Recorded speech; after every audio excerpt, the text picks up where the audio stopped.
When Marcus and Michael Thompson joined the Warriors Path Karate Dojo, they knew it wouldn't be easy being two of the only black students in the predominantly white school, but they never imagined what was waiting for them. From their first day, Jake Harrison and Connor Mills, two arrogant black belt bullies, made it their mission to break the 14-year-old twins. But when the harassment escalated and Jake sneered about monkeys learning human movements, they pushed too far. What the bullies didn't realize was that every night after their humiliation, the twins trained in secret with their father. The bullies believed they were systematically destroying two helpless yellow belts, but they couldn't have been more wrong. Before we go any further, comment where in the world you are watching from, and make sure to subscribe because tomorrow's story is one you don't want to miss. The heavy bag swayed under Marcus Thompson's awkward strikes, each punch landing with a dull thud that betrayed his inexperience.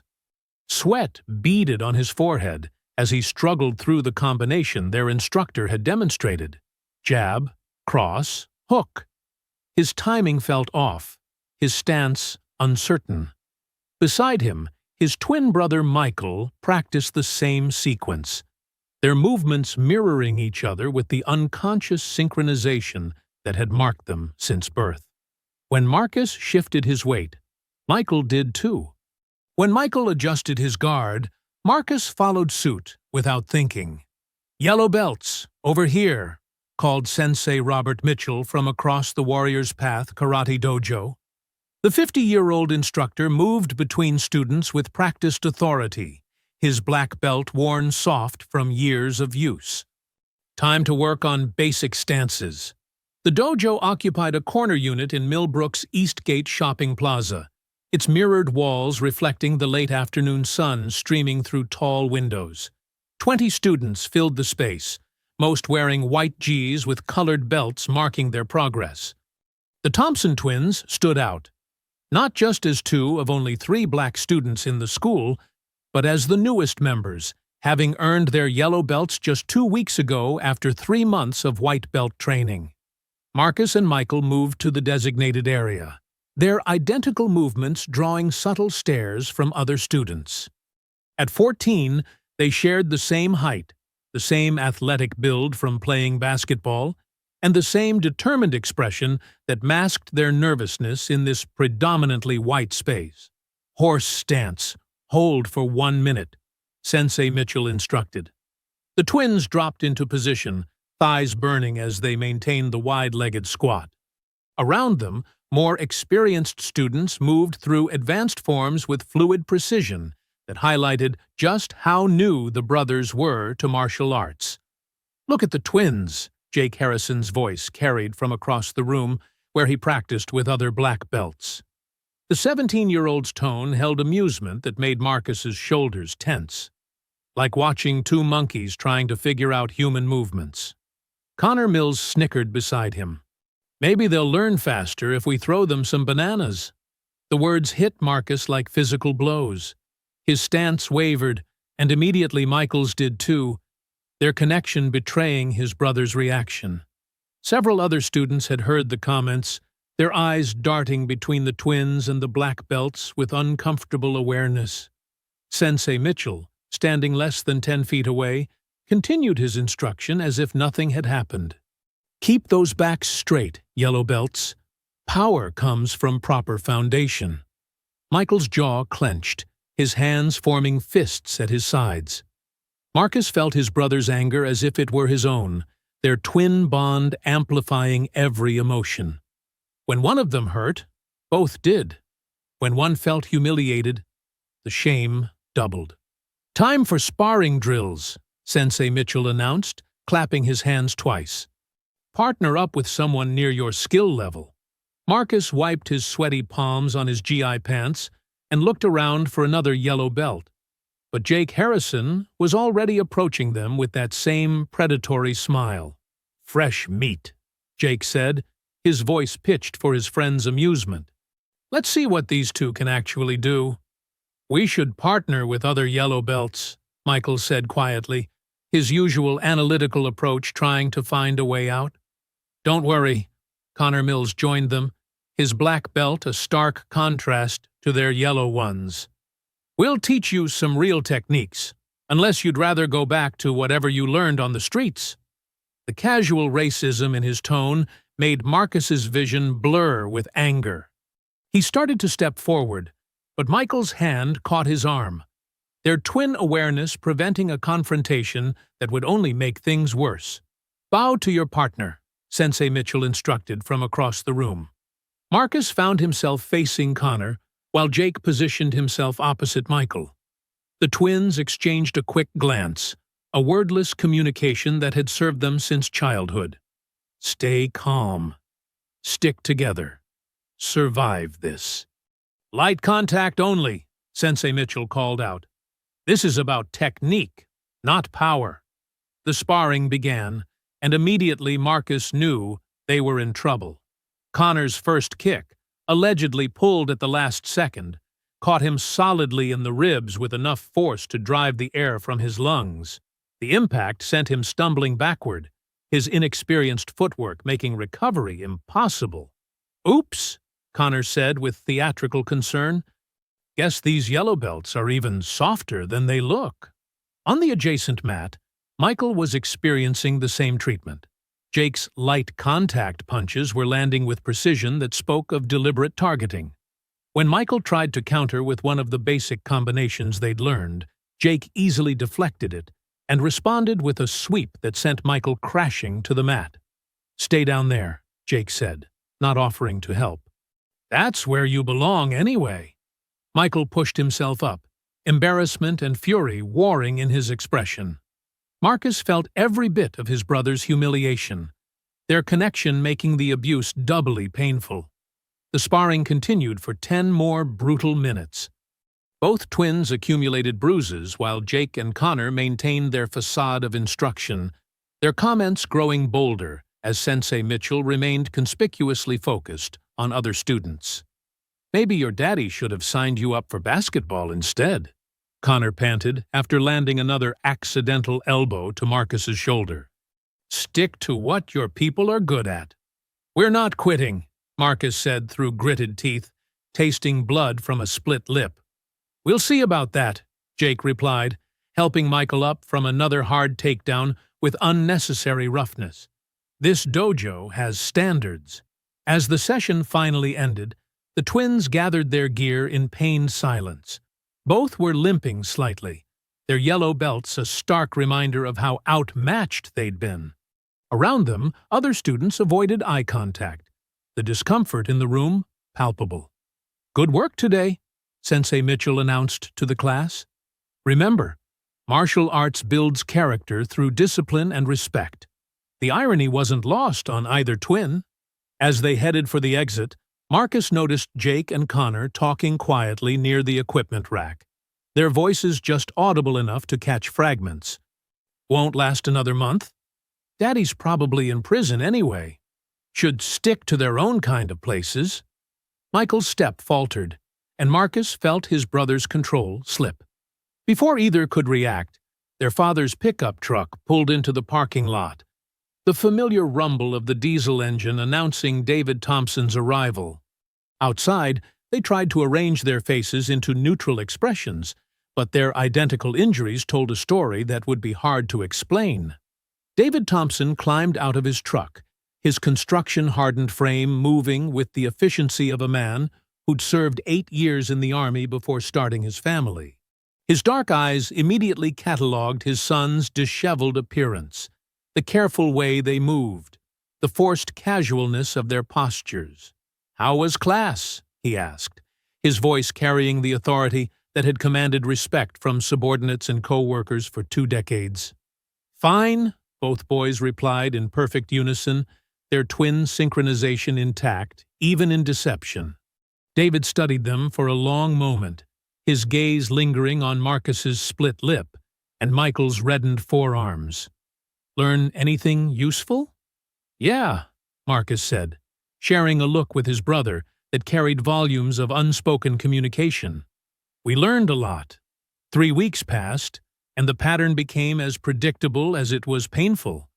Every Tuesday and Thursday evening, the twins would arrive at the dojo with renewed determination, only to find themselves systematically broken down by Jake Harrison and Connor Mills. Partner rotation today, Sensei Mitchell announced during their 6th week of classes. Advanced students will help beginners with sparring fundamentals. Marcus felt his stomach drop as Jake's eyes locked onto his across the room. The predatory smile was becoming as familiar as his own reflection. "Looks like Christmas came early," Connor murmured to Jake, loud enough for several students to hear. "Fresh targets." The sparring session began with what appeared to be legitimate instruction. Jake demonstrated a basic blocking technique to Michael, his movements slow and controlled for the benefit of watching parents in the observation area. "See how I position my arm?" Jake said, his voice carrying the patient tone of a dedicated instructor. "Try it." Michael mimicked the movement, and Jake nodded approvingly. Then, without warning, his follow-up strike slipped past Michael's guard and caught him in the solar plexus. Michael doubled over, gasping. "You dropped your guard," Jake said with false concern. "In a real fight, that hesitation gets you hurt." Marcus started forward, but Connor intercepted him with a firm grip on his shoulder. "Your brother needs to learn for himself, unless you think he's too weak to handle real training." The challenge hung in the air. Marcus knew refusing would mean abandoning Michael, but accepting meant enduring Connor's particular brand of instruction. "I can handle whatever you've got," Marcus said, his voice steadier than he felt. Connor's grin widened. "Good. Let's work on combinations." What followed was 20 minutes of systematic abuse disguised as training. Connor's strikes consistently landed harder than necessary, his corrections accompanied by shoves and trips that sent Marcus sprawling across the mat. "You're too aggressive," Connor said, after dropping Marcus with a leg sweep. "Your people always think force solves everything, but martial arts is about control." The racial undertone was subtle enough to maintain plausible deniability while cutting deep enough to draw blood. Marcus felt his anger building, the familiar fire that Michael always helped him control. But his brother was across the mat, dealing with his own torment. Meanwhile, Michael struggled with Jake's increasingly violent demonstrations. Every technique seemed to result in Michael on his back, winded and disoriented. "Maybe you should consider a different hobby," Jake suggested, as he helped Michael up from another hard throw. "Something more natural for you. Basketball, maybe? Running?" "I'm not quitting," Michael said, his quiet determination earning him another punishing drill. From his position near the front desk, Sensei Mitchell observed the sessions with apparent satisfaction.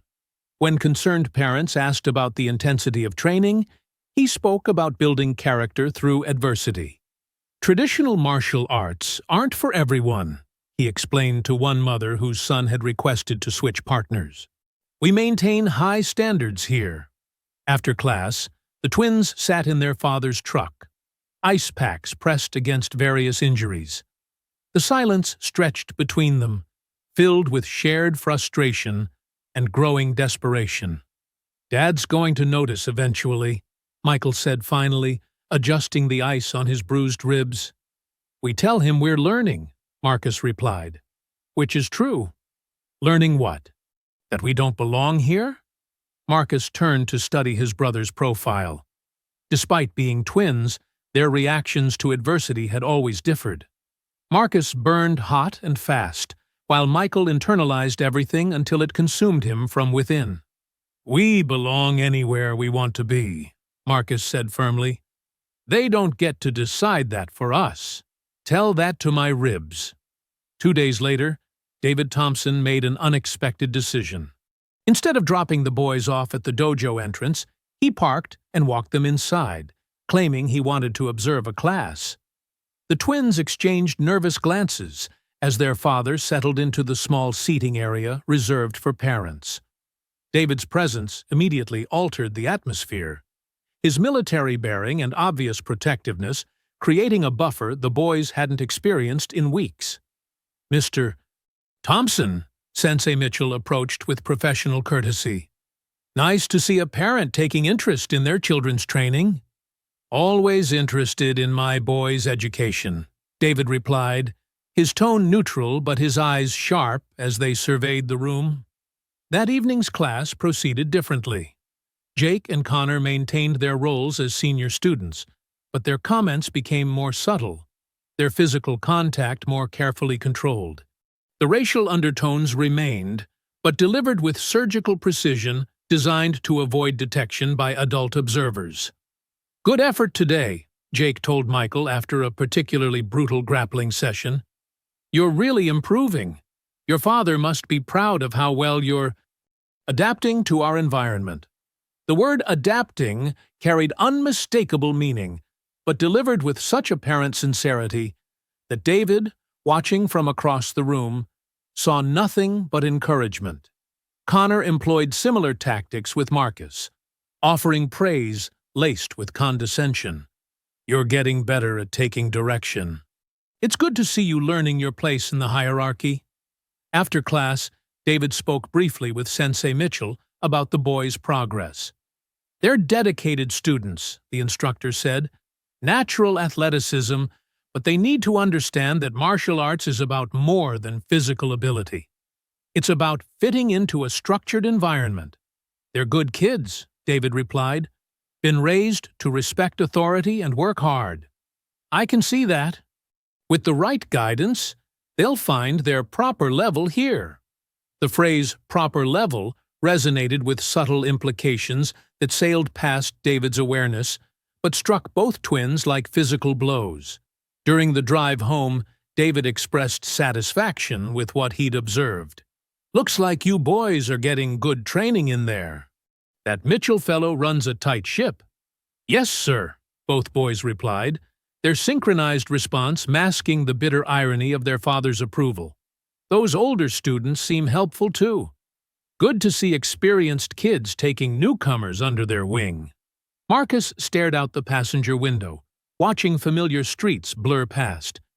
His father's interpretation of events felt like living in an alternate reality, one where mentorship replaced torment, where guidance masked systematic humiliation. "They're teaching us a lot," Michael said quietly from the back seat, and technically it was true. They were learning about institutional racism, about how authority figures could enable abuse through willful blindness, about how victims could be isolated even in crowded rooms. "That's what I like to hear," David said, pulling into their driveway. "Martial arts builds character, teaches you to handle whatever life throws at you." As they gathered their gear bags, Marcus caught his brother's eye in the truck's dome light. The same thought passed between them without words.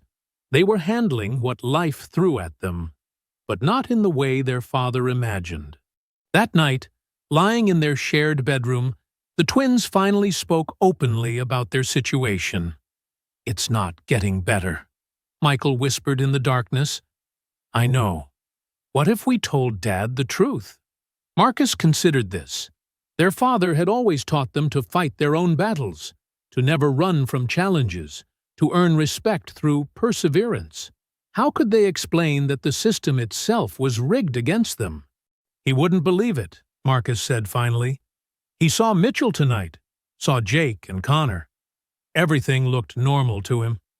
Because they made it look normal." "Exactly.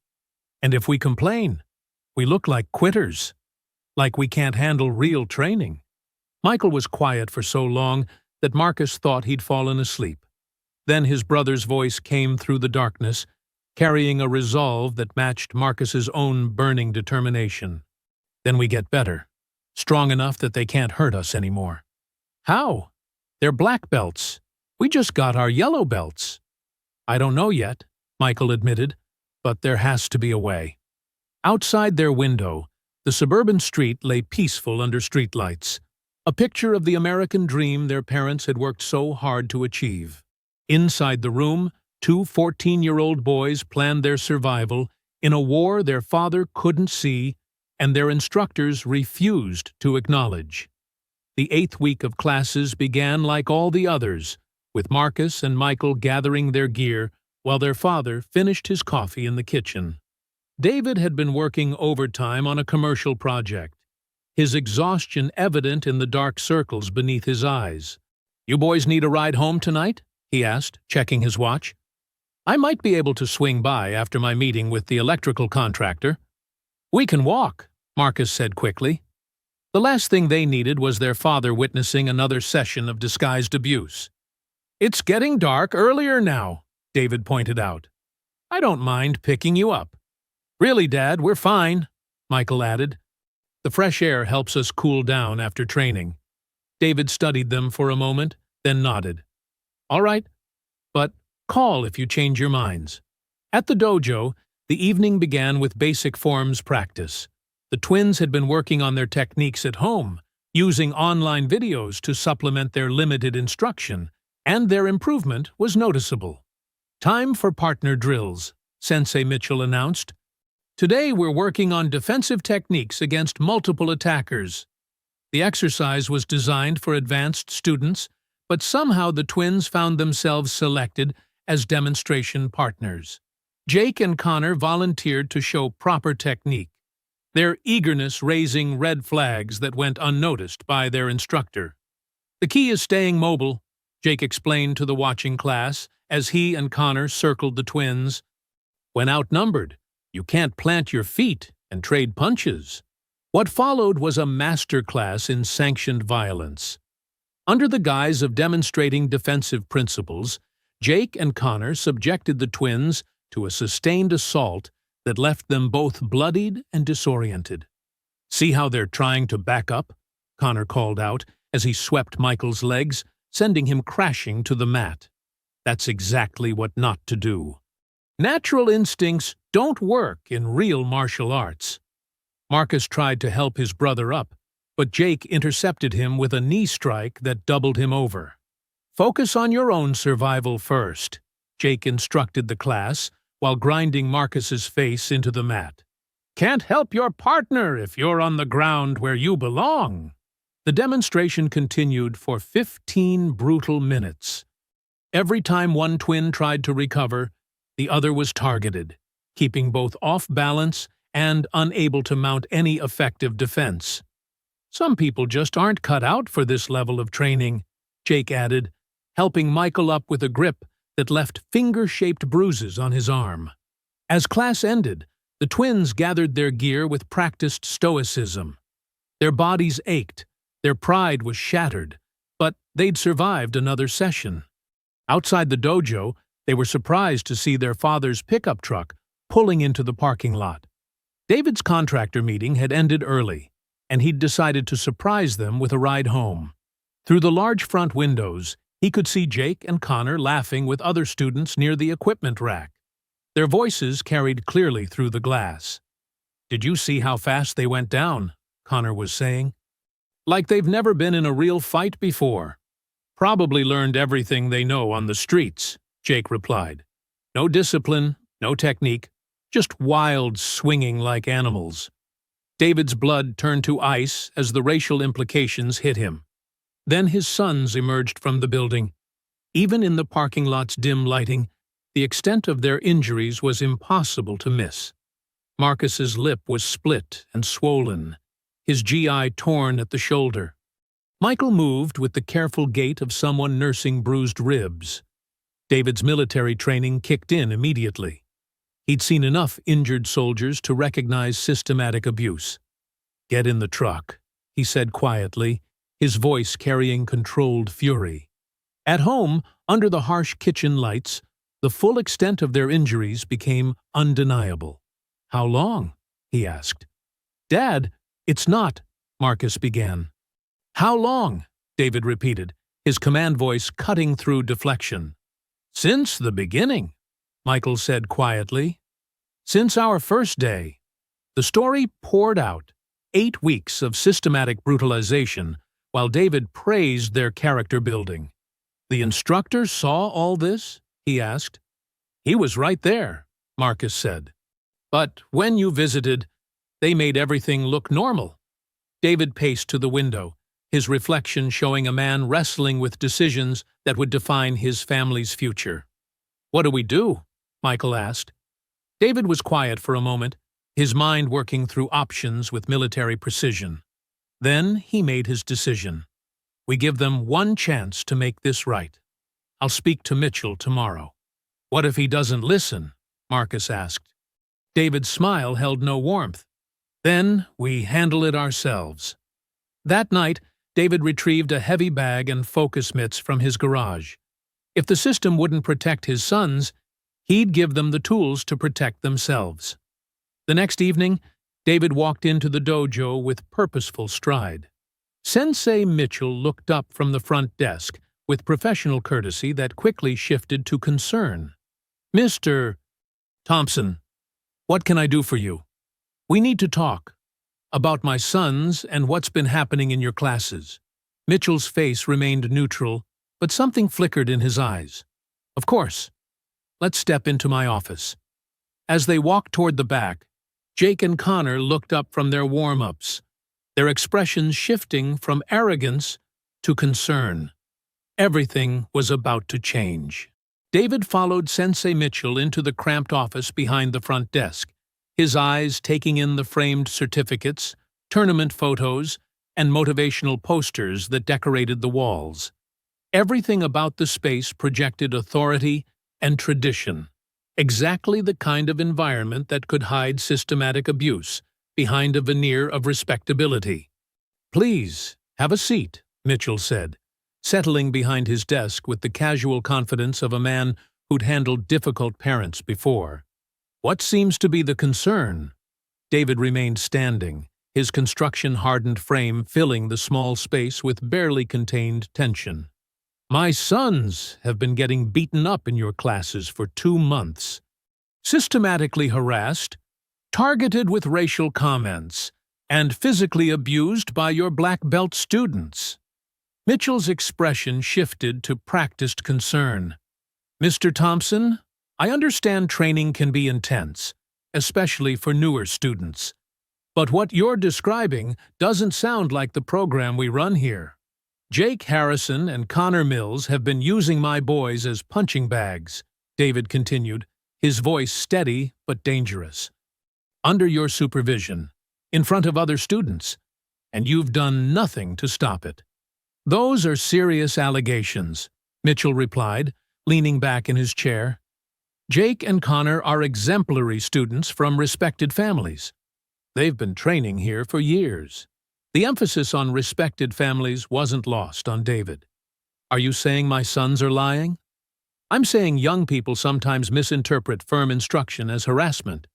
Martial arts training can be challenging, and not everyone is suited for it." David's hands clenched into fists. "Last night I heard those boys calling my sons animals, making jokes about street fighting. Are you going to tell me that's firm instruction?" Mitchell's composure cracked slightly. "I wasn't aware of any inappropriate language. If something was said, you were 10 feet away when it happened. Don't insult my intelligence." The silence stretched between them, heavy with unspoken threats and failed responsibilities. Mitchell cleared his throat and shuffled some papers on his desk. "Perhaps we can find a solution that works for everyone," he said finally. "The Harrison and Mills families have been significant supporters of this dojo. Their contributions help keep our doors open and provide scholarships for other students. So you're protecting them because they pay you. I'm maintaining a delicate balance that benefits the entire school community. Your sons are capable young men, but they might be happier in a different environment, something more suited to their background." David stepped closer to the desk, his voice dropping to a whisper that carried more menace than any shout. "Their background? You mean being black?" "I mean being new to structured training environments. Some students adapt better to traditional discipline than others." "Traditional discipline? Is that what you call 2 black belts beating up yellow belts while you watch?" Mitchell stood up, matching David's aggressive posture. "Mr. Thompson, I've been running this dojo for 15 years. I know the difference between training and abuse. If your sons are struggling with the intensity of our program, they're not struggling. They're being targeted. Then perhaps this isn't the right school for them." The words hung in the air like a gauntlet thrown down. David studied Mitchell's face, seeing the calculation behind the man's eyes. This wasn't ignorance or oversight. It was willful complicity dressed up as business necessity. "So that's your solution? My sons leave quietly, and you continue taking money from racist parents to let their kids terrorize anyone who doesn't fit their idea of what belongs here?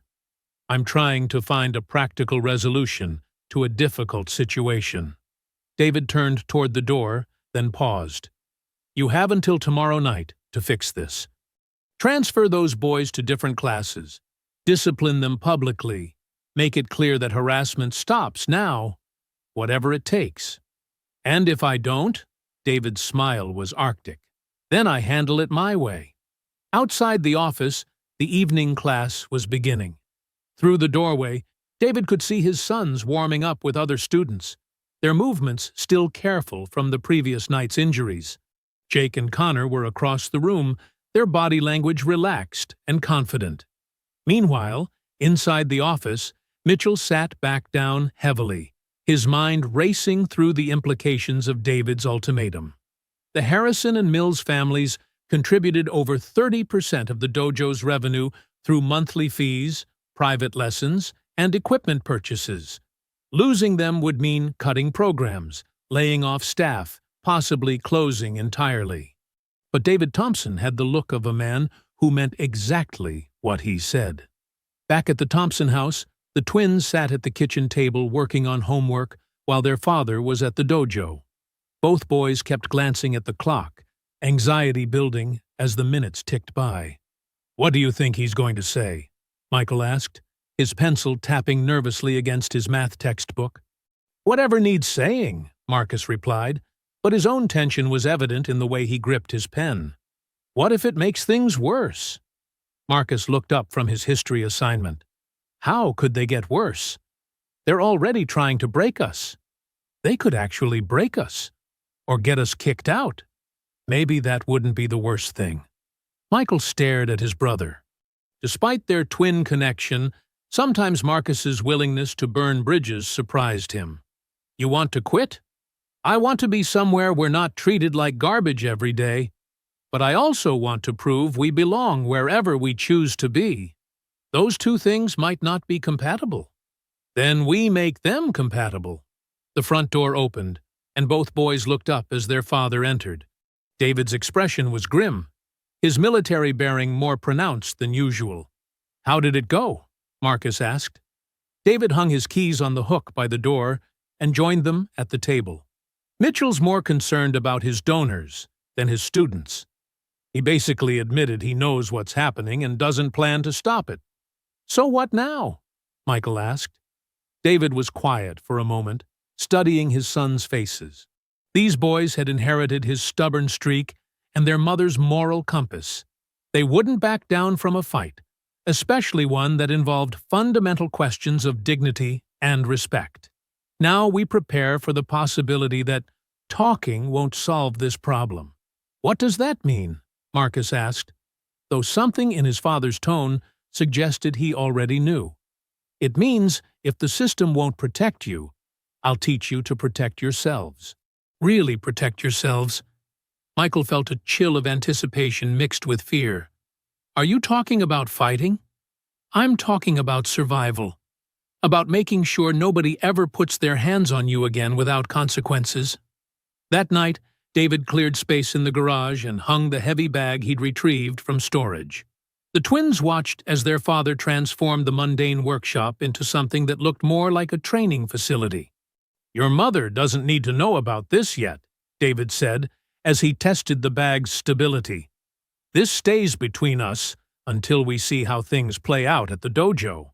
"What exactly are you going to teach us?" Marcus asked. David's smile was sharp with promise.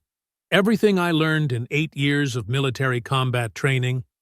Everything they don't teach in pretty dojos with pretty rules." "Is that legal?" Michael asked. Self-defense is always legal. And after what I saw tonight, what's been done to you boys, anything you do to protect yourselves will be justified. The twins exchanged a look that carried volumes of silent communication. Their father was offering them something the dojo never had: real power, real protection, real respect. "When do we start?" Marcus asked. "Right now," David replied, pulling on a pair of focus mitts. "Because tomorrow night, we find out if Mitchell keeps his word. And if he doesn't." He let the sentence hang unfinished, but the implication was clear. The time for talking was almost over. The time for action was beginning. The garage felt different at 10 o'clock that night, transformed from a mundane workspace into something that hummed with purpose and possibility.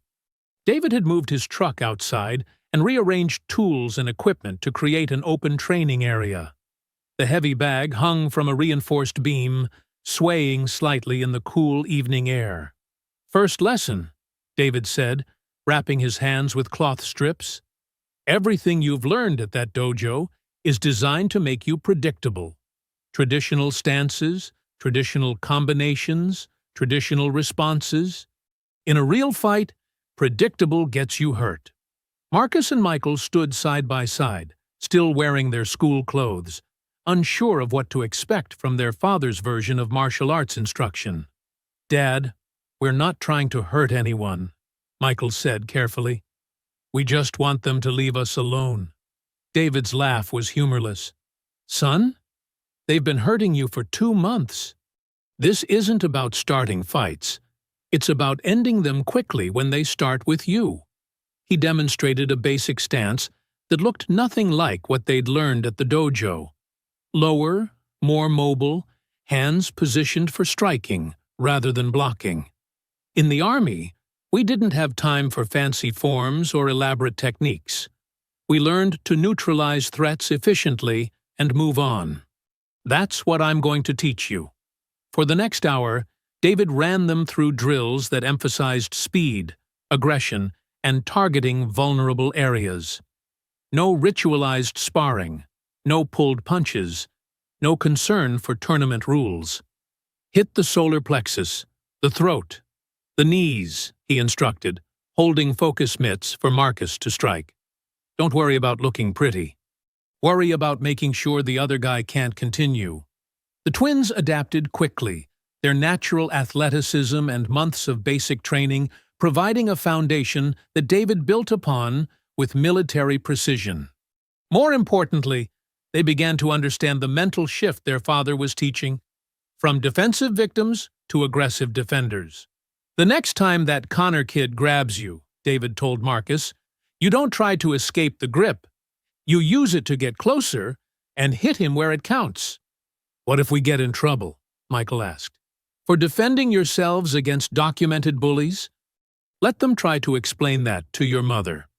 Meanwhile, across town, the Harrison family sat around their dining room table discussing their son's martial arts progress.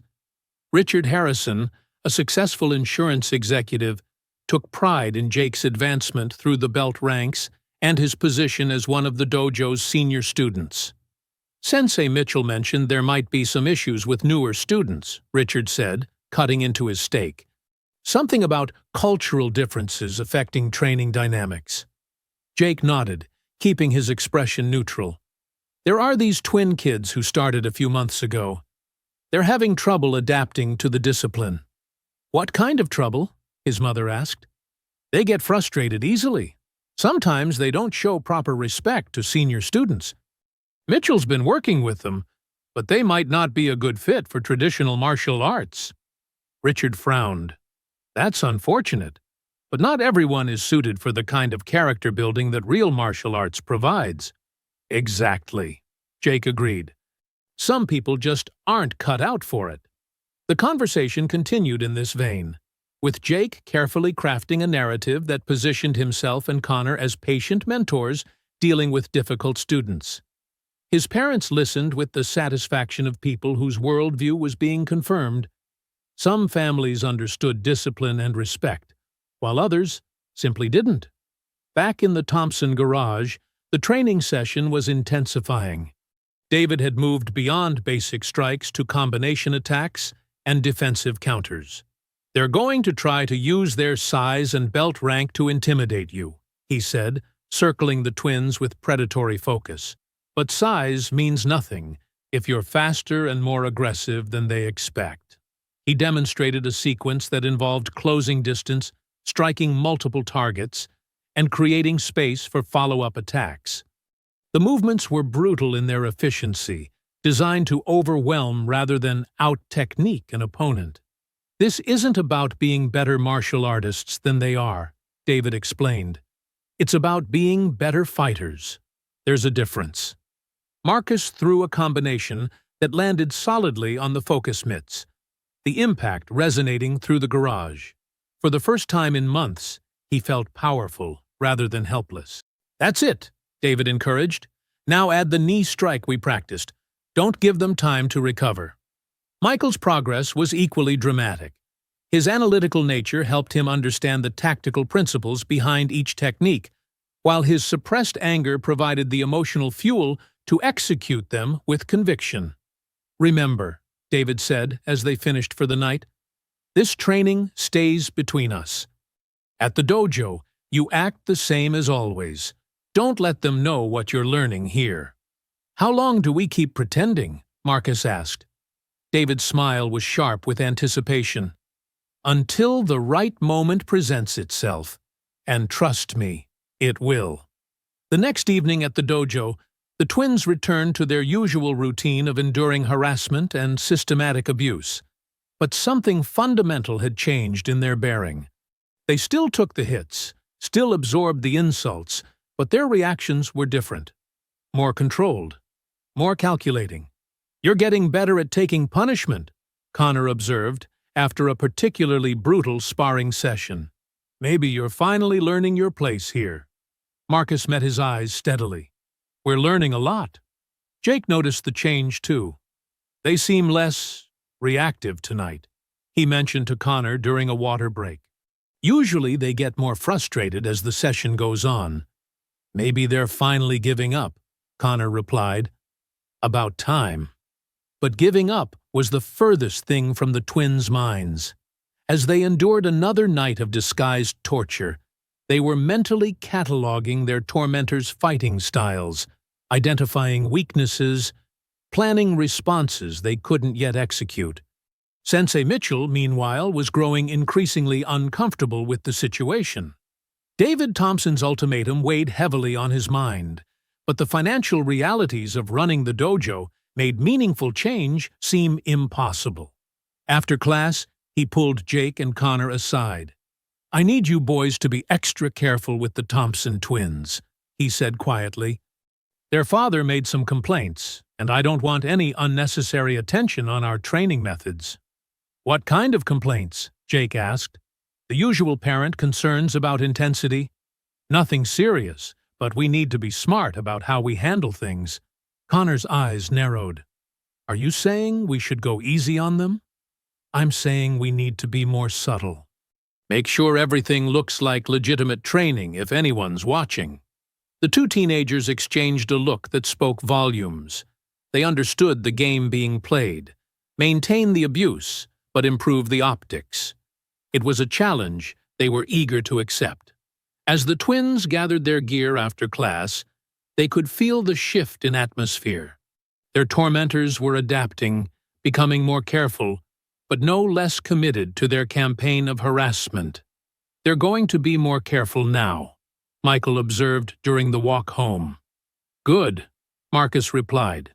"Careful means predictable. And predictable means we can prepare for exactly what they'll do." That night's training session in the garage focused on countering specific techniques they'd observed Jake and Connor using. David's military experience provided insights into reading opponents and exploiting their tactical assumptions. "They expect you to fight like yellow belts," he said, holding a focus mitt while Marcus practiced close-range combinations. "When the time comes, you'll fight like soldiers." The transformation was remarkable. In just 2 training sessions, The twins had begun to shed their victim mentality and embrace something far more dangerous, the mindset of predators waiting for their moment to strike. 4 weeks of secret training had transformed the Thompson garage into a battlefield laboratory. The heavy bag bore the marks of countless combinations, and the concrete floor showed scuff marks where the twins had practiced footwork drills until muscle memory replaced conscious thought. "Tournament registration closes tomorrow," David announced, setting down the local martial arts magazine that featured advertisements for the upcoming Tri-County Open. "You boys ready to make a decision?" Marcus wiped sweat from his forehead, his breathing steady despite the intense training session they'd just completed. A month of his father's instruction had added muscle definition to his frame and confidence to his movements. "We're ready," he said without hesitation. Michael was quieter, studying the tournament flyer with analytical intensity. "Dad, this says they have divisions for different belt levels. We'd be competing against other yellow belts." "Not if you enter the open division," David replied, his tone carrying implications that made both boys look up sharply. "The open division is for anyone, regardless of rank," Marcus said slowly, understanding dawning in his voice. "Including black belts." "Including Jake and Connor," Michael added. David nodded. "The question is whether you're ready to show everyone what you've really learned. Not just defend yourselves, but dominate opponents who think they're superior to you." The garage fell silent, except for the gentle creaking of the heavy bag's chain. This was the moment all their training had been building toward. Not just physical preparation, but a fundamental choice about who they wanted to be. "If we do this," Michael said carefully, "there's no going back. Win or lose, everyone will know we're not the same kids who started at that dojo." "Are you the same kids?" David asked. Marcus flexed his hands, remembering the helpless frustration of those early weeks when every technique failed and every session ended in humiliation.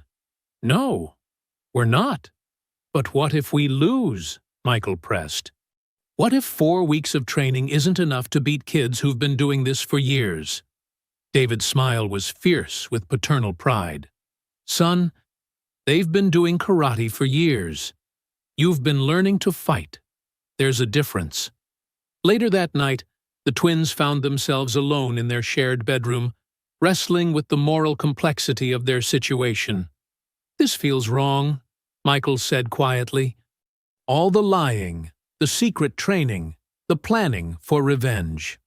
What feels wrong is letting them think they can treat us however they want," Marcus replied. "What feels wrong is a system that protects bullies because their parents write checks. But if we hurt them at the tournament, if we defend ourselves at the tournament, there's a difference." Michael was quiet for a moment. "Is there?" "Dad's not teaching us self-defense, Marcus. He's teaching us to be weapons. Maybe that's what we need to be. Or maybe that makes us just like them." The conversation revealed the fundamental tension that had been building throughout their month of secret preparation. They'd gained the physical skills to match their tormentors, but the moral questions remained unresolved. Meanwhile, in his own bedroom, David stared at the ceiling and grappled with his own ethical dilemmas. He'd spent his adult life teaching his sons about honor, respect, and working within systems to solve problems. Now he was training them to circumvent those same systems through violence. But the memory of his boys' injuries, the racist comments overheard through dojo windows, the institutional indifference of Sensei Mitchell, all of it justified what he was doing, didn't it? The final decision was made during their conversation the following evening in the garage. "The tournament is in 3 weeks," David said, looking at each of his sons in turn. "If we're going to do this, I need to register you tomorrow. After that, there's no backing out." "What exactly are we signing up for?" Michael asked. "Just the tournament or everything that comes after?" David's expression grew serious. "Son, the moment you step into that ring and show what you can really do, everything changes. The dojo, the other students, probably the community. You'll be making a statement that can't be taken back. Good, Marcus said firmly. I'm tired of being quiet about who we are and what we can do. Michael looked at his brother, seeing the determination that had carried them through months of systematic abuse. Despite his reservations, he knew Marcus was right. They'd tried being victims, tried working within the system, tried enduring in hopes that things would improve naturally. Nothing had worked except becoming strong enough to demand respect. Okay, Michael said finally. Let's do it. David nodded, pride and apprehension warring in his expression. Then tomorrow I register my sons for the Open Division of the Tri-County Open, and we spend the next 3 weeks making sure you're ready for whatever comes next. As they began their evening training session, all 3 Thompson men understood they'd crossed a line from which there would be no retreat. The tournament would be more than a competition. It would be a reckoning. The Millbrook Community Center buzzed with nervous energy as competitors, families, and spectators filled the converted gymnasium for the Tri-County Open. Banners from various dojos hung from the rafters, and multiple rings had been set up across the polished floor. The Thompson twins sat in folding chairs near the registration table, their yellow belts stark against the sea of higher-ranked competitors warming up around them. Thompson, Marcus, and Michael, the tournament coordinator called out, checking his clipboard. You boys sure you want the Open Division? We've got a nice yellow belt bracket that might be more appropriate. We're sure, Marcus replied, his voice steady despite the butterflies in his stomach. David stood behind his sons, watching Jake Harrison and Connor Mills stretch with their teammates from Warriors Path Dojo. Both teenagers wore their black belts with casual arrogance, their conversation peppered with laughter as they glanced toward the Thompson family. Look who decided to show up, Connor said, loud enough to carry across the warm-up area. This should be entertaining. Jake nodded toward the twins. I almost feel bad for them. Almost. Sensei Mitchell approached the group, his expression mixing surprise with barely concealed annoyance. Mr. Thompson, I wasn't aware your sons were competing today. Lots of things you're not aware of, David replied evenly. Ring 3, Open Sparring Division, the announcer called. First match, Connor Mills versus Michael Thompson. A hush fell over the Warriors Path Dojo section as the unlikely pairing was announced. Several parents exchanged knowing looks, anticipating a quick demonstration of why belt rankings existed. Michael walked to the center of Ring 3, his yellow belt drawing stares and whispered comments from the crowd. Connor followed with the confident swagger of someone expecting an easy victory. Bow to your opponent, the referee instructed.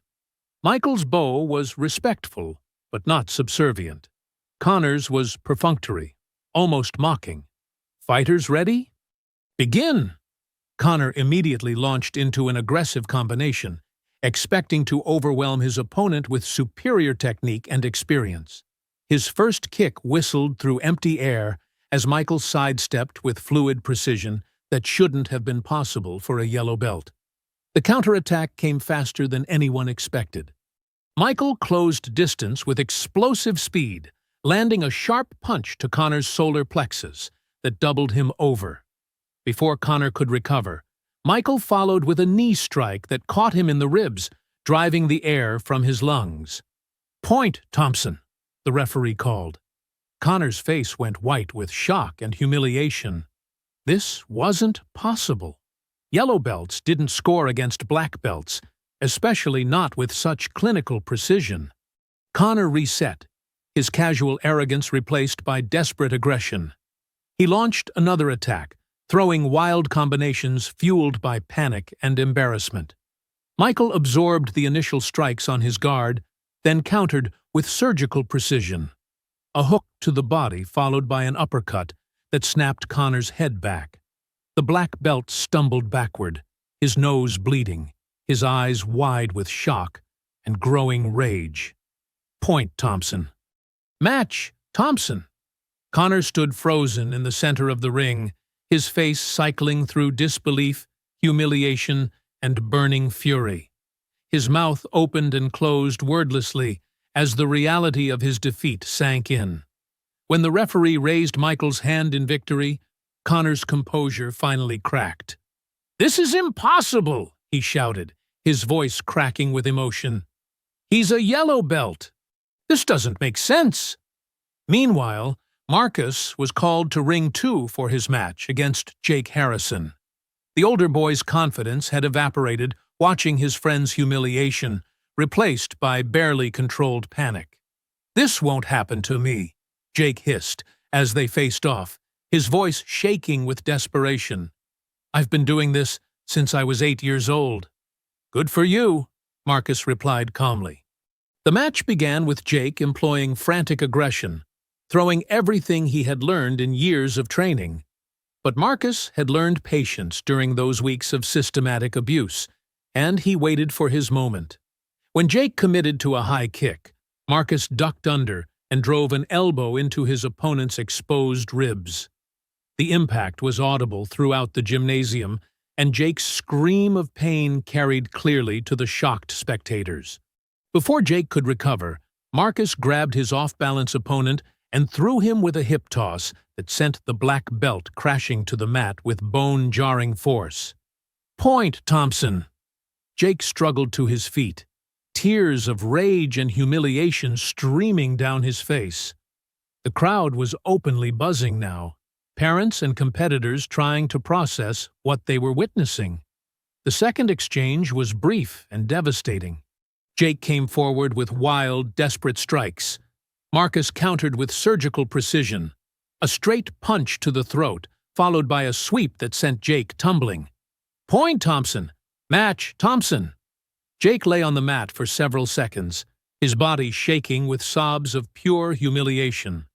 When he finally stood, his face was a mask of hatred and wounded pride. The gymnasium erupted in confused chatter as both Thompson twins stood victorious. The Warriors Path Dojo section exploded into chaos. "This is fraud!" Richard Harrison shouted, storming toward the tournament officials. "Those boys aren't yellow belts, they're sandbaggers." Bill Mills was right behind him, his face purple with rage. "They've been hiding their real skill level. This is cheating." Sensei Mitchell joined the angry parents, his voice shaking with desperation. "There's been some kind of mistake.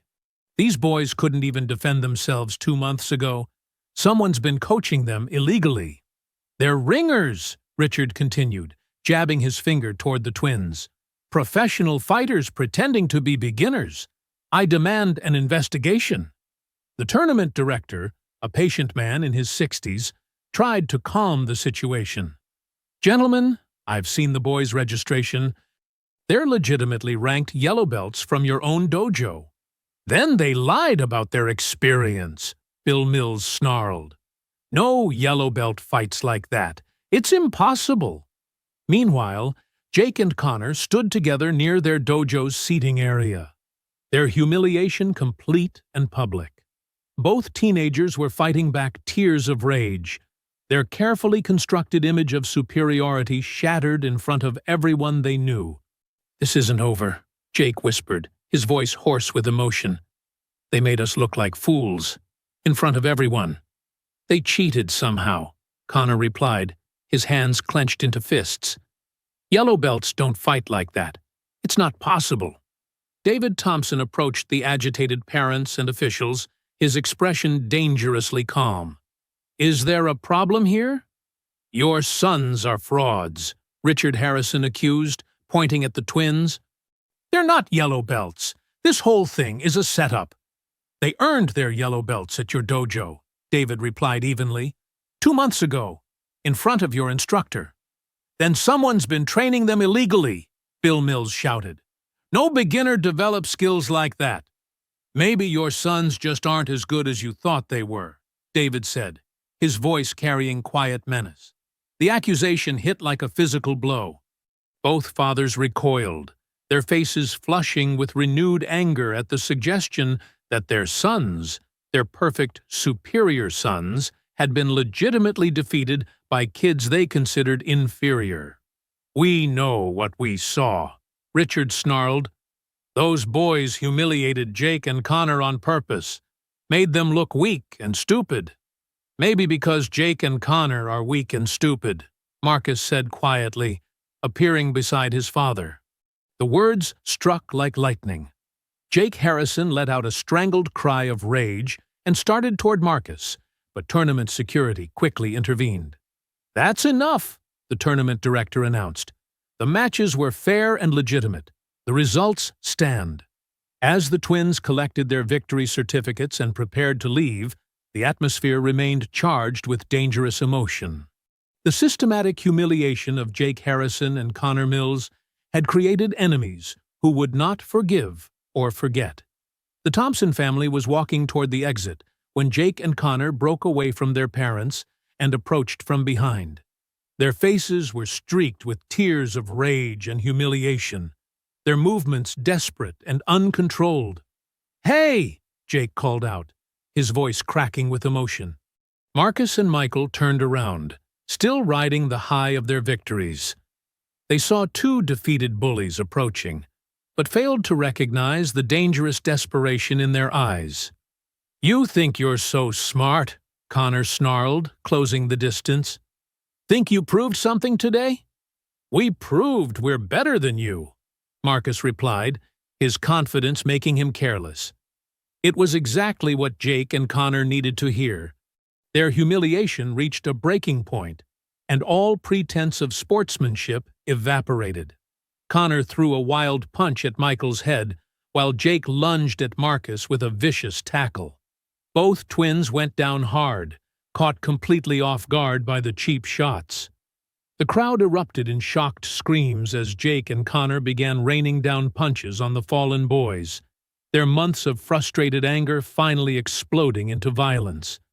The cheap shots had caught the twins completely off guard, but their father's training kicked in within seconds.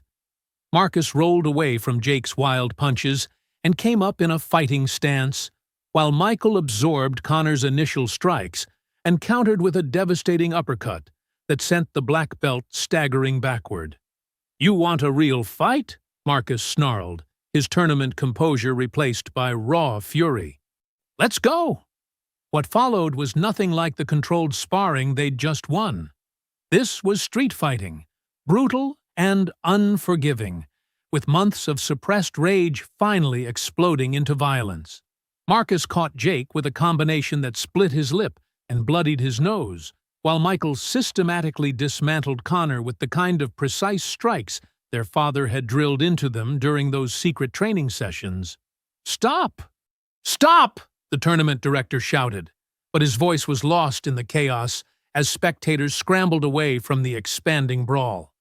Jake tried to tackle Marcus again, but the twin sidestepped and drove a knee into his opponent's ribs that folded him in half. Connor managed to land a wild haymaker on Michael's shoulder, but the counterpunch that followed sent him crashing into a folding chair.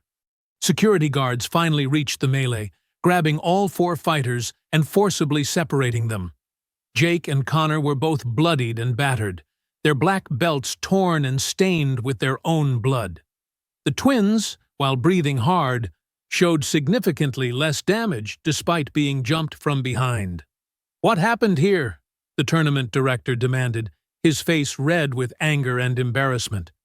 "They attacked us from behind," Michael said, wiping blood from a split lip. "We were walking away." "That's not what happened," Jake protested, his voice thick from his broken nose. "They started it. They've been provoking us all day." "By beating you fair and square?" Marcus shot back. David Thompson pushed through the crowd, his face a mask of controlled fury, as he assessed his son's condition. Both boys were upright and alert, but the fact that they'd been jumped after legitimately winning their matches sent his protective instincts into overdrive. "Are you boys all right?" he asked, his hands checking for serious injuries. "We're fine, Dad," Marcus replied. "Better than them." Richard Harrison and Bill Mills arrived at the same time, their faces cycling between concern for their sons and rage at the situation. Both Jake and Connor looked like they'd been through a meat grinder, their martial arts pride ground into dust, along with their physical dignity. "This is assault," Richard shouted, pointing at the twins. "Those boys attacked my son." "After your son jumped them from behind," David replied, his voice dangerously quiet. In front of 200 witnesses. The tournament director consulted with his security team and several officials who had witnessed the incident. The conversation was brief and decisive. "Jake Harrison and Connor Mills are disqualified from this tournament and banned from all future regional competitions," he announced. "Attacking opponents after legitimate matches is completely unacceptable." "What about them?" Bill Mills demanded, gesturing at the twins. "They fought back. They defended themselves against an unprovoked attack. That's not only legal, it's expected." The decision sent shockwaves through the Warriors Path Dojo contingent.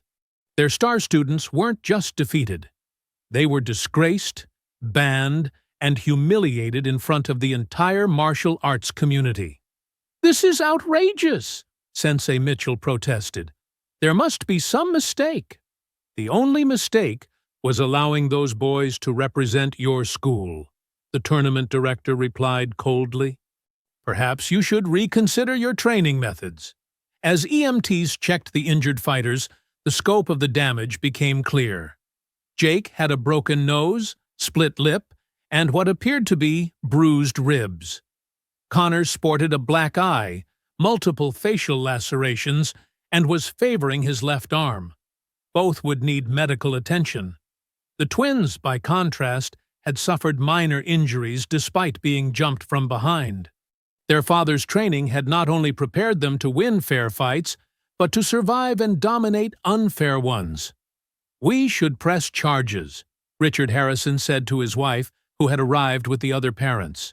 "This was clearly premeditated assault." "Against kids who were walking away when your son attacked them?" David interjected. "Good luck with that." The Harrison and Mills families huddled together, their voices rising as they tried to process the complete collapse of their children's martial arts careers. The bans would follow Jake and Connor throughout their remaining teenage years, effectively ending any competitive aspirations they might have harbored. "This isn't over," Richard Harrison said directly to David as the families began to separate. "Not by a long shot." "It is for your boys," David replied. "They made their choice when they jumped mine from behind." As the Thompson family gathered their things and prepared to leave, the gymnasium buzzed with excited conversation about the dramatic turn of events. The story would spread throughout the local martial arts community within hours, how 2 yellow belts had not only defeated established black belts in fair competition, but had dominated them in the street fight that followed. "Dad, they looked really angry when we left," Michael observed as they walked to the parking lot. "People don't like having their illusions shattered," David replied, "especially when those illusions involve their children's superiority." "What do you think they'll do?" Marcus asked. David was quiet for a moment, his military instincts analyzing potential threats and responses. Probably nothing smart. Angry people rarely make good decisions. The drive home should have been celebratory. The twins had achieved complete vindication, proving their worth in both legitimate competition and street combat. But something about the Harrison and Mills families' parting words suggested this victory had come at a cost they hadn't yet calculated. At home, the twins cleaned their minor injuries, while David made sure all doors were locked and the security system was armed. Call it paranoia or experience, but something told him the confrontation at the tournament was just the beginning. Meanwhile, across town, 2 carloads of angry parents and humiliated teenagers were having a very different conversation about the day's events. The Harrison and Mills families had spent years believing in their son's superiority, their dojo's excellence, and their own social position. All of that had been shattered in one afternoon by 2 kids they dismissed as inferior. The rational response would be to accept defeat and move on.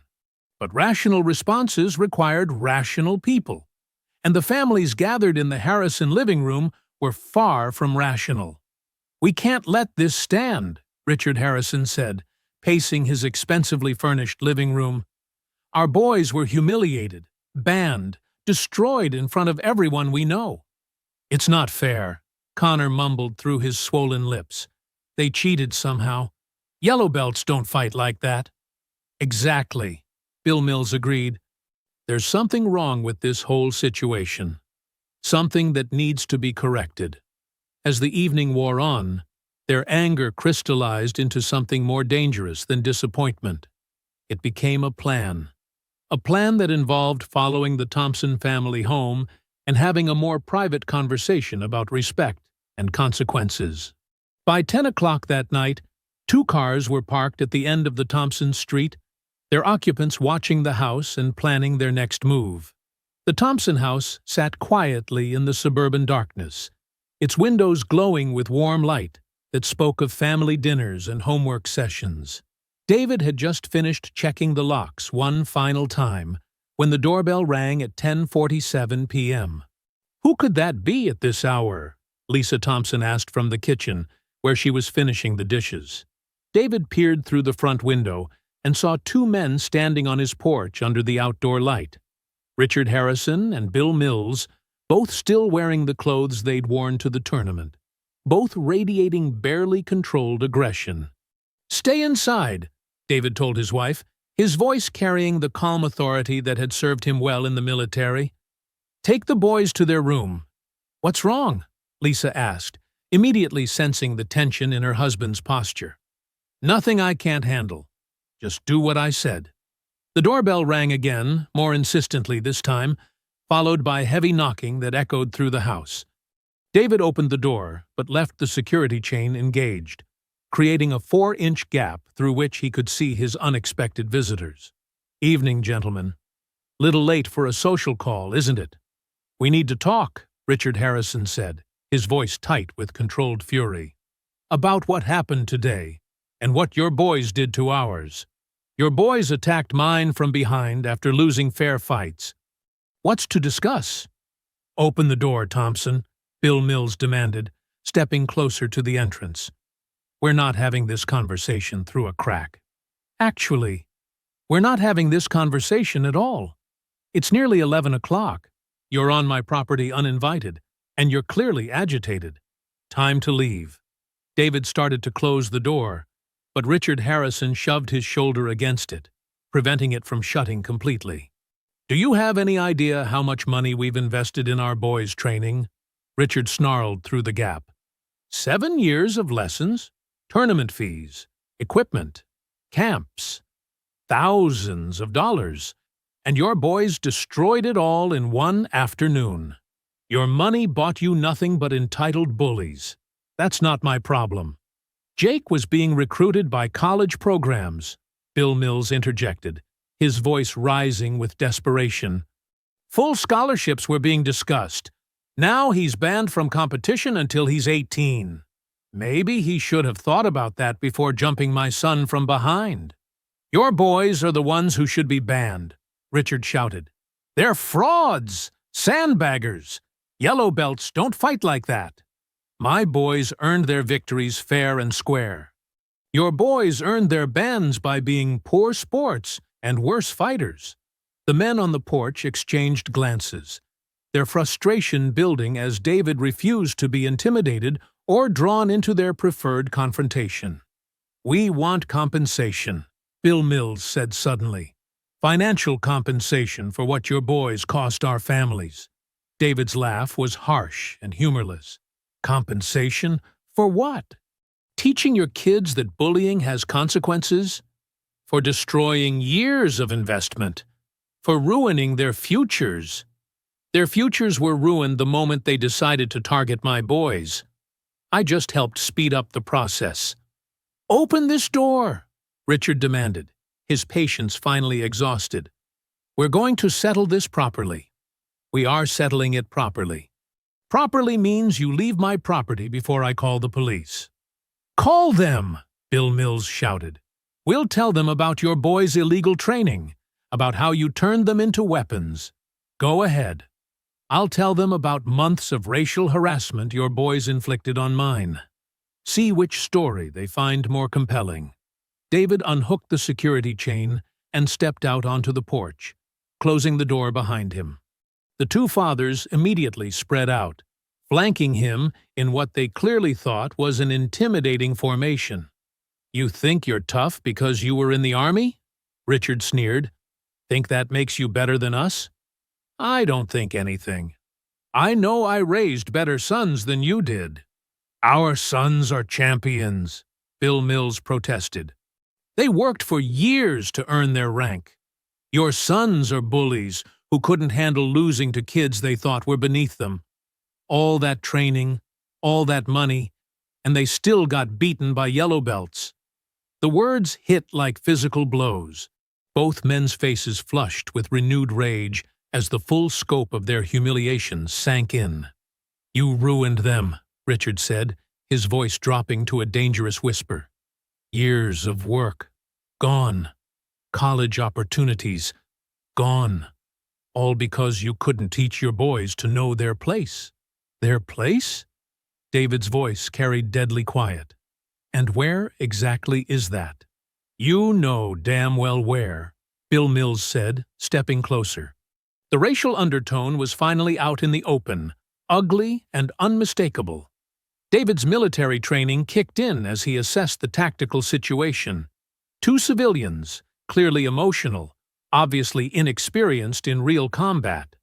"Last chance to walk away," David said calmly. "We're not walking anywhere," Richard replied, throwing the first punch. David sidestepped the wild swing easily and countered with a precise strike to Richard's solar plexus that dropped him gasping to his knees. Bill Mills rushed forward, swinging wildly, but David caught his wrist and used the man's momentum to throw him hard against the porch railing. "Stay down," David commanded, but both men struggled to their feet, their pride overriding their pain. What followed was a brief, one-sided demonstration of the difference between real combat training and suburban anger. Richard managed to land one glancing blow on David's shoulder before taking a combination that bloodied his nose and split his lip. Bill Mills fared worse, ending up face down on the porch with David's knee in his back. "Had enough?" David asked, breathing heavily but clearly in control. Both men were too battered and exhausted to continue fighting, but their hatred burned undiminished. "This isn't over," Richard gasped, blood streaming from his nose. "Yes, it is," David replied, releasing Bill Mills and stepping back. "Your boys are banned, your money's wasted, and now you know what happens when you bring this to my door." The sound of approaching sirens cut through the night air as police cars turned onto Maple Street, their red and blue lights painting the suburban houses in alternating colors. The police cars pulled up to the Thompson house with lights flashing, casting red and blue shadows across the suburban street. Officer Martinez stepped out of the lead vehicle, her hand resting casually on her service weapon as she assessed the scene. Two bloodied men sitting on a porch, one standing calmly with his hands visible. "Someone called about a disturbance," she said, approaching the group with professional caution. "That was me," David replied, his voice steady despite the adrenaline still coursing through his system.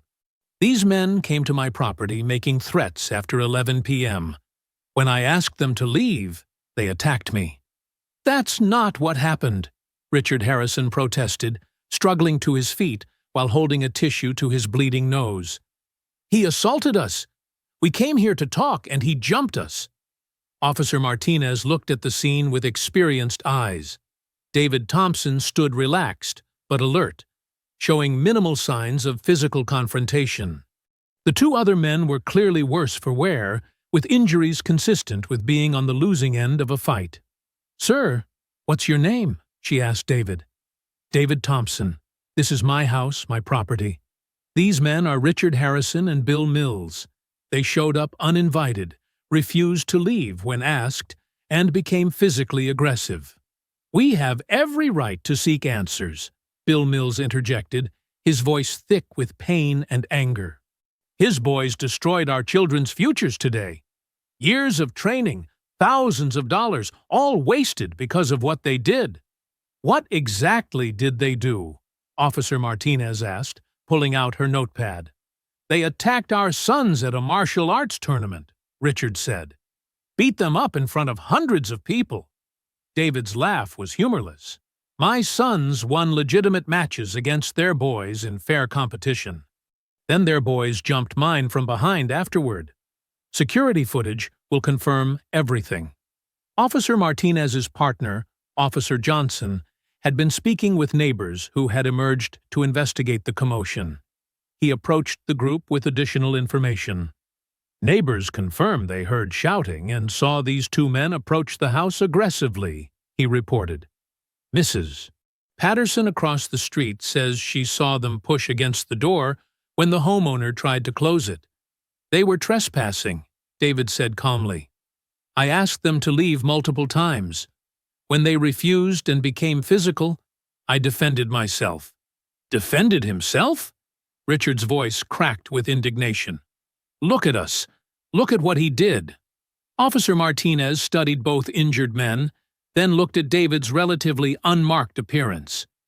Sir, do you have any military or law enforcement background? 8 years Army, including 2 combat deployments, David replied. The officer nodded, understanding immediately why the fight had been so one-sided. 2 angry civilians against a trained soldier was never going to end well for the civilians. Here's what's going to happen, Officer Martinez announced. Mr. Harrison, Mr. Mills, you're both going to receive citations for trespassing and disturbing the peace. Mr. Thompson, you're within your rights to defend your property and yourself, but I strongly recommend everyone cool down before this escalates further. Citations? Bill Mills sputtered. He assaulted us. You were on his property at 11 p.m. making threats after he asked you to leave. In Texas, that's called trespassing and harassment. The fact that you came out worse in the fight doesn't change who initiated the confrontation. Richard Harrison wiped blood from his nose, his face a mask of rage and humiliation. Our boys are banned from competition because of what his kids did. 7 years of training, gone. College scholarships, gone. And now we're the ones getting cited? Your boys are banned because they attacked other competitors after losing matches, Officer Martinez replied. That's a martial arts organization decision, not a legal one. Unless you want to add filing false reports to your citations? The threat hung in the air, as both men realized their night was only getting worse. They'd come seeking confrontation and validation, but found only additional humiliation and legal consequences. Meanwhile, inside the house, the twins had been watching through their bedroom window, their mother having reluctantly allowed them to witness the resolution of events they'd inadvertently set in motion. Dad's okay, Marcus whispered, relief evident in his voice as they watched their father speaking calmly with the police. More than okay, Michael replied, noting the battered condition of their former tormentors' fathers. Looks like those guys learned the same lesson their sons did. Lisa Thompson stood in the doorway, her nurse's training warring with her protective instincts as she watched her husband handle the aftermath of violence with military precision. Your father's always been good at taking care of problems, she said quietly. Outside, the police were finishing their paperwork and preparing to clear the scene.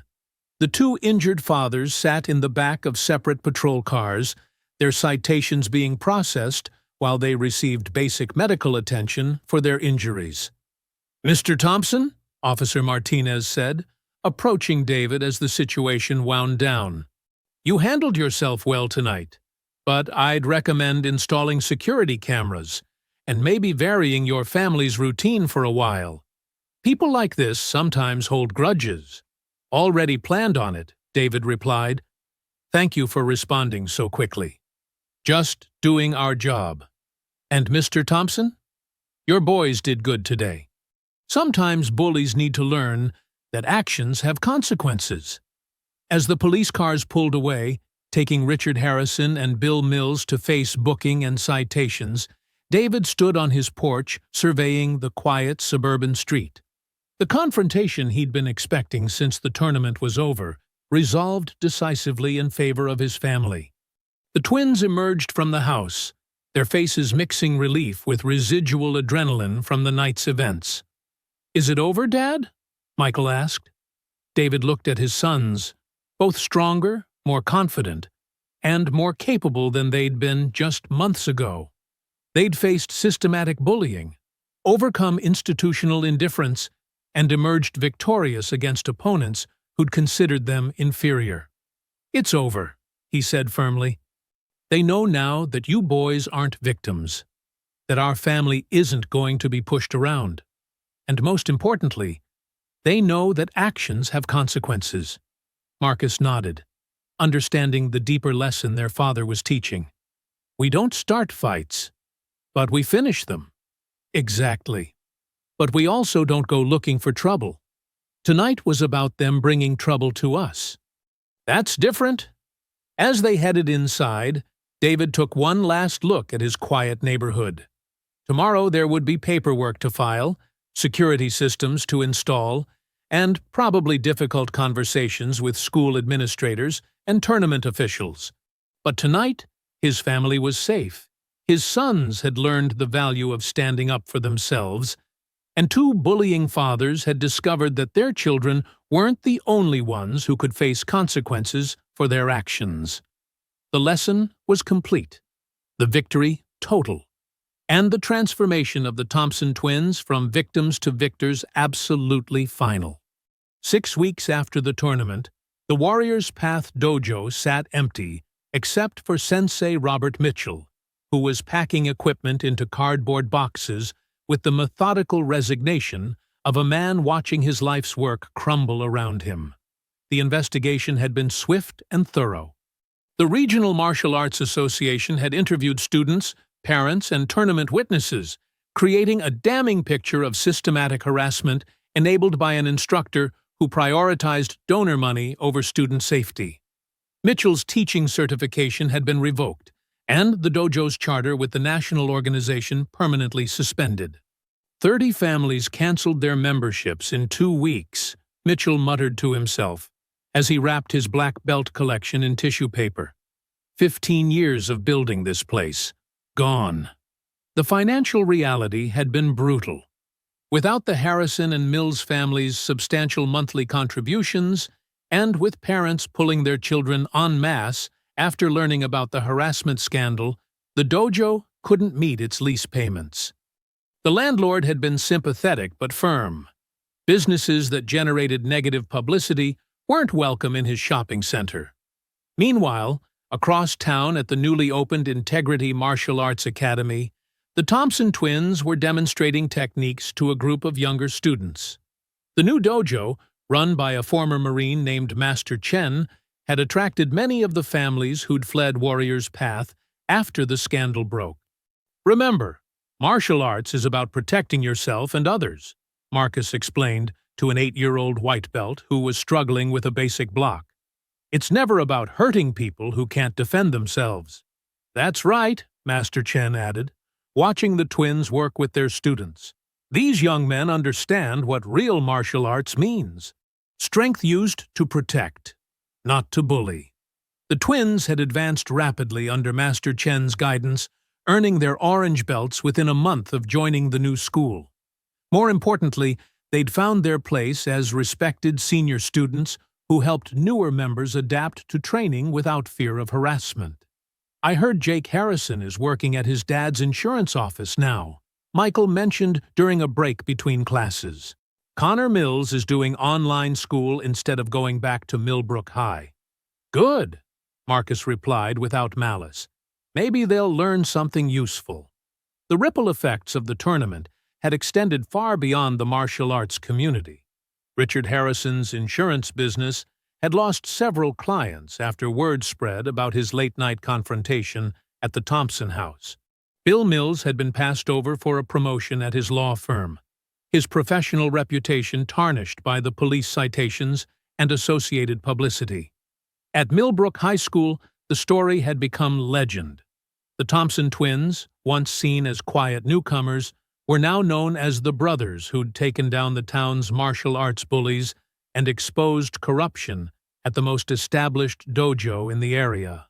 "It's weird being famous for fighting," Michael confided to his brother as they walked home from the new dojo. "People keep asking us to tell the story." "Better than being famous for getting beaten up," Marcus replied with a grin. At home, David Thompson was installing the last of the security cameras around their property, a precaution that had proven unnecessary as the Harrison and Mills families had retreated into embarrassed isolation following their legal difficulties. "How was class?" he asked as the twins entered through the garage. "Good. Master Chen says we might be ready for green belts by Christmas," Michael reported. "More importantly, we helped 3 new kids with their techniques today," Marcus added. "Nobody gets picked on at our new school." David nodded with satisfaction. The transformation was complete. His sons had gone from victims to protectors, using their hard-won skills to ensure other children wouldn't face the systematic harassment they'd endured. Lisa Thompson emerged from the kitchen, her expression mixing pride with lingering concern for her family's safety. "Any word on when the dojo officially closes?"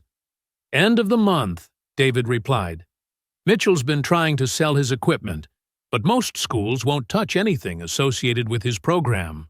"What about Jake and Connor? Have they found other places to train?" "Doesn't matter," Marcus said firmly. "They're banned from competition until they're 18 anyway. And even then, their reputations will follow them." The conversation was interrupted by a knock at the front door, a sound that still triggered cautious awareness in the Thompson household. But this visitor was expected and welcome.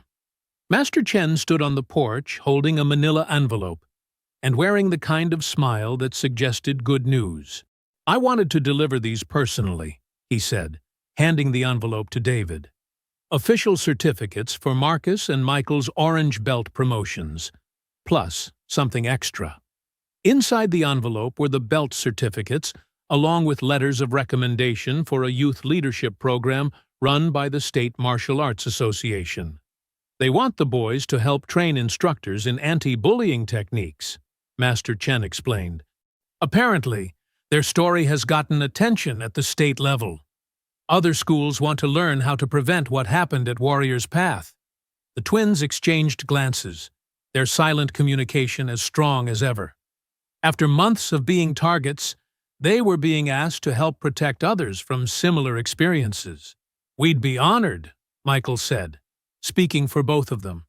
As Master Chen left and the family settled into their evening routine, the transformation that had begun in a garage with a heavy bag and focus mitts reached its natural conclusion.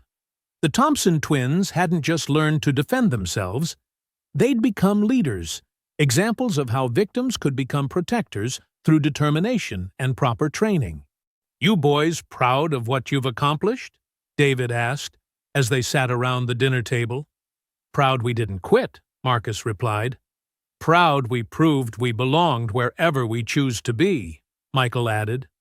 "And proud we can help other kids avoid what we went through," they said together, their twin synchronization intact despite all the changes in their lives.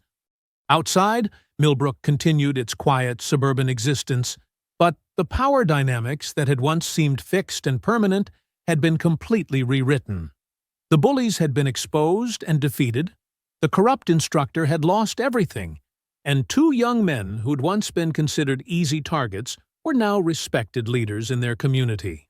Sometimes justice came slowly, through courts and committees and official procedures, but sometimes it came swiftly, delivered by those who refused to accept that strength belonged only to those who abused it.